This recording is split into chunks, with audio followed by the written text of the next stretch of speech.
संयोजकता क्या होती है? संयोजकता संयोजकता इलेक्ट्रॉनों के स्थानांतरण पर निर्भर करती है।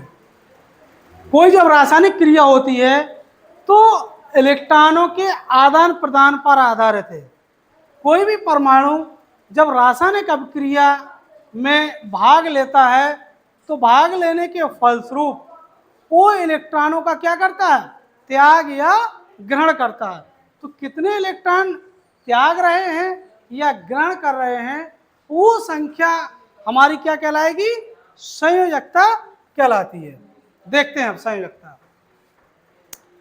आपने देखा किसी तत्व की संयोजन क्षमता, संयोजन क्षमता, संयोजन क्षमता का मतलब संयोग करने की क्षमता।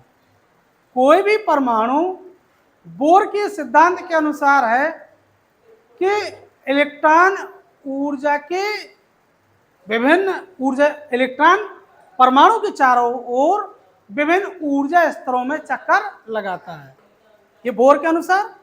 और उसने कहा है, बोर साहब ने, कि लास्ट कक्षा, अंतिम कोर्स या अंतिम कक्षा में 8 से ज़्यादा इलेक्ट्रॉन नहीं रहते हैं।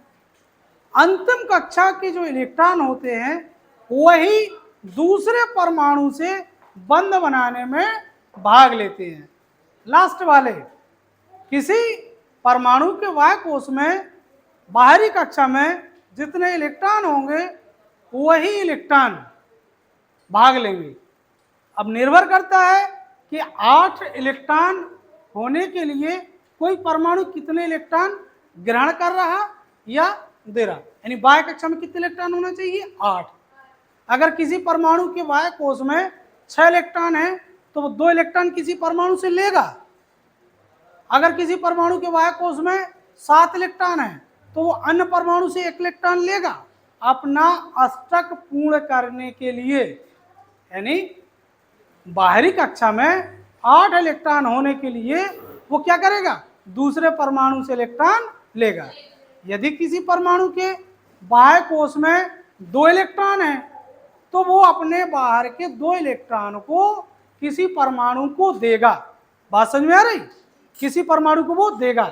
भाई 8, जैसे हमारे पास 8 रुपये नहीं बल्कि हमारे पास 2 रुपये हैं और कोई ये पेन खरीदना है हमको, और ये पेन 8 रुपये का आ रहा, 2 हमारे पास हैं, किसी के पास 6 रुपये हैं, तो हम अपने 2 रुपये उस दूसरे को देंगे ना, तब तो हम पेन खरीदेंगे।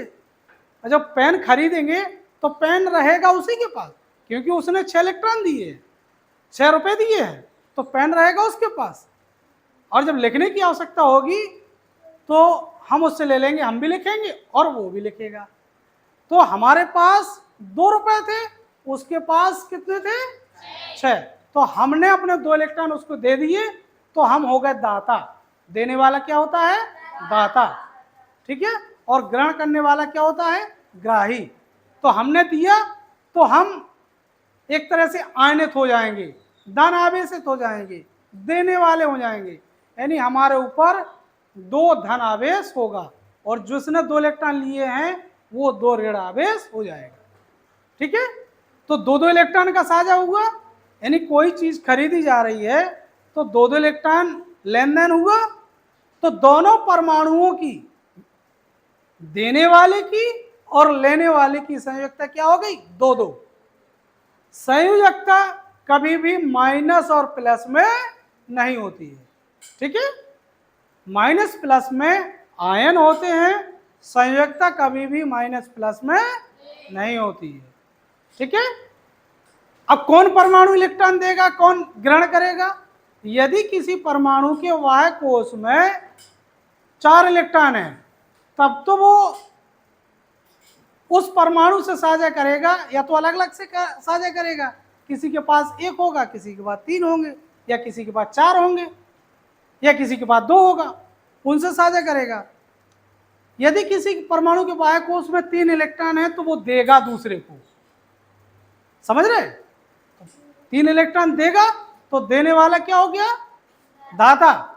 तो 3 इलेक्ट्रॉन दिए, तो ये उस परमाणु की संयुक्ता हो जाएगी 3।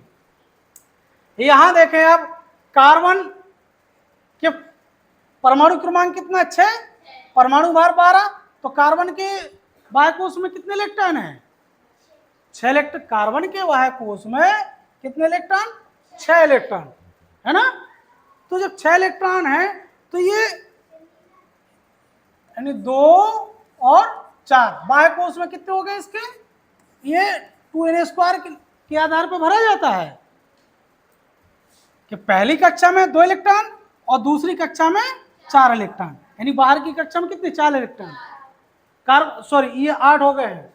कार्बन में 6 होता है ना, तो हाँ कार्बन का 6 होता है, तो बाह्य कोश में कितने हैं? 4 इलेक्ट्रॉन, तो इसकी संयुक्ता कितनी होगी? 4। जबकि आप देखेंगे फ्लोरीन, फ्लोरीन देखेंगे आप,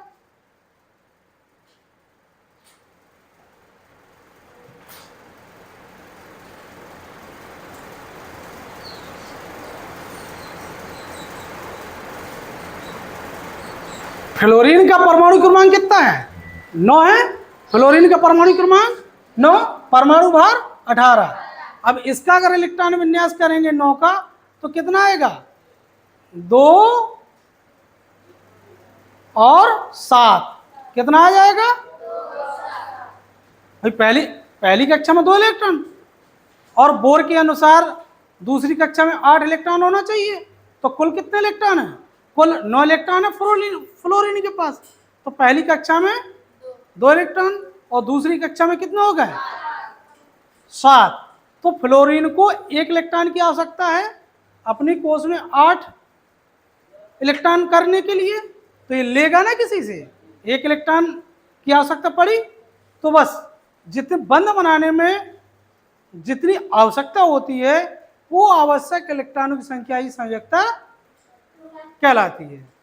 ठीक है, एक लाइन में है कि बंध बनाने में, किसी परमाणु द्वारा बंध बनाने में प्रयुक्त इलेक्ट्रॉनों की संख्या को संयुक्ता कहते हैं। एक लाइन की परिभाषा, किसी परमाणु को बंध बनाने में प्रयुक्त इलेक्ट्रॉनों की संख्या को उसकी संयुक्ता कहते हैं। यहां देखिए आप, किसी तत्व की संयुक्ता संयोजन क्षमता को कहते हैं। किसी परमाणु के अन्य तत्वों के परमाणुओं के साथ एक निश्चित संख्या में रासायनिक एकीकरण की क्षमता, तत्वों के परमाणु की संयोजन क्षमता जैसे कि व्याख्या की गई। वातम कक्षा के अष्टक को पूर्ण रूप से भरने का प्रयास लिखा ना, लास्ट कक्षा में 8 इलेक्ट्रॉन करने के प्रयास से जितने इलेक्ट्रॉनों का आदान प्रदान होगा वो क्या कहलाएगी? संयोजकता। बोरान की संयुक्ता 3, कार्बन की संयुक्ता 4, क्योंकि वाय कक्षा में 3 और 4 इलेक्ट्रॉन होते हैं। चूंकि वाय कक्षा में फ्लोरीन के 7 इलेक्ट्रॉन होते हैं, अतः अष्टक बनाने के लिए 1 इलेक्ट्रॉन को बढ़ा दिया जाए, अतः फ्लोरीन की संयुक्ता कितनी होगी? 1। हमने बताया कि इसका इलेक्ट्रॉन विन्यास करेंगे तो जितने इलेक्ट्रॉन की आवश्यकता होगी वो संयुक्ता कहलाएगी। देखिए जैसे बोरान का 5 दिया है, बोरान का कितना दिया? 5। बोरान का 5 है तो 5 का इलेक्ट्रॉन विन्यास करेंगे, कितना आएगा? 2 और 3 आएगा। तो बाह्य कोश में कितने इलेक्ट्रॉन है? 3। तो 3 इलेक्ट्रॉन जो किसको देगा? जिसके पास 5 इलेक्ट्रॉन होंगे उसको ये देगा। तो बोरान की संयुक्ता कितनी होगी? 3। कार्बन का इलेक्ट्रॉन विन्यास करेंगे 2 और 4, तो बाह्य कोश में कितने इलेक्ट्रॉन है? 4। तो इसको अष्टक पूर्ण करने के लिए कितने इलेक्ट्रॉन की आवश्यकता है? 4। तो कार्बन की संयुक्ता कितनी होगी? 4। फ्लोरीन है, फ्लोरीन का परमाणु क्रमांक कितना? 9। इसका इलेक्ट्रॉन विन्यास करेंगे 2 7 आएगा। तो इसके बाह्य कोश में कितने इलेक्ट्रॉन की आवश्यकता है? अष्टक पूर्ण 8 इलेक्ट्रॉन होने के लिए 1 इलेक्ट्रॉन की आवश्यकता है, तो इसकी संयुक्ता कितनी होगी? 1। हमने बताया कि संयुक्ता कभी माइनस प्लस में नहीं होती है, केवल ये देखना है कि लेन देन कितने का हो रहा है, बंध बनाने में कितने प्रयुक्त हो रहे हैं, बस वो संख्या। कौन दे रहा है कौन ले रहा है इससे मतलब नहीं है, केवल कितने इलेक्ट्रॉन उपयोग हो रहे हैं बंध बनाने, वही संयोजकता, वही संख्या हमारी संयोजकता कहलाती है।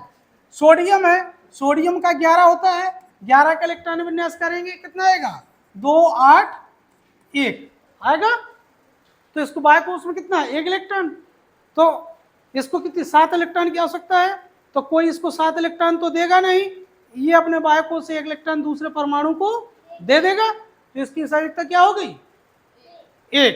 मैग्नीशियम ले ले, मैग्नीशियम का परमाणु क्रमांक कितना होता है, मैग्नीशियम का 12, 12 का इलेक्ट्रॉन विन्यास करेंगे 2 8 2 आएगा। तो इसकी बाह्य कोश में कितने इलेक्ट्रॉन है 2, तो मैग्नीशियम की संयोजकता कितनी हो गई 2 हो गई ना, और सोडियम की संयोजकता कितनी हो गई 1। बात समझ में आ रही है आपको, है ना। और बाद में जितने इलेक्ट्रॉन दे दिए जाते हैं, ग्रहण कर लिए जाते हैं, वो आयन चढ़ा देते हैं। जैसे सोडियम 2 इलेक्ट्रॉन दे देगा तो सोडियम के ऊपर 2 धन आ जाएंगे, 2 धनायन आयन हो जाएगा। ये मैग्नीशियम ने 2 दिए तो मैग्नीशियम के ऊपर 2 आ जाएगा, सोडियम 1 दे रहा तो सोडियम के ऊपर 1 आ जाएगा। ठीक है, इस तरह से हम आयनों के बारे में समझेंगे और पढ़ेंगे। कोई दिक्कत किसी को, समझ में आया? इलेक्ट्रॉनों का आदान प्रदान, कितने इलेक्ट्रॉन आप दे रहे, कितने ग्रहण कर रहे, साझेदारी कितने की हो रही है, बस वही संयोजन क्षमता या साझे में प्रयुक्त इलेक्ट्रॉन आपकी संयोजकता कहलाती है। बंध बनाने में प्रयुक्त इलेक्ट्रॉनों की संख्या संयोजकता कहलाती है।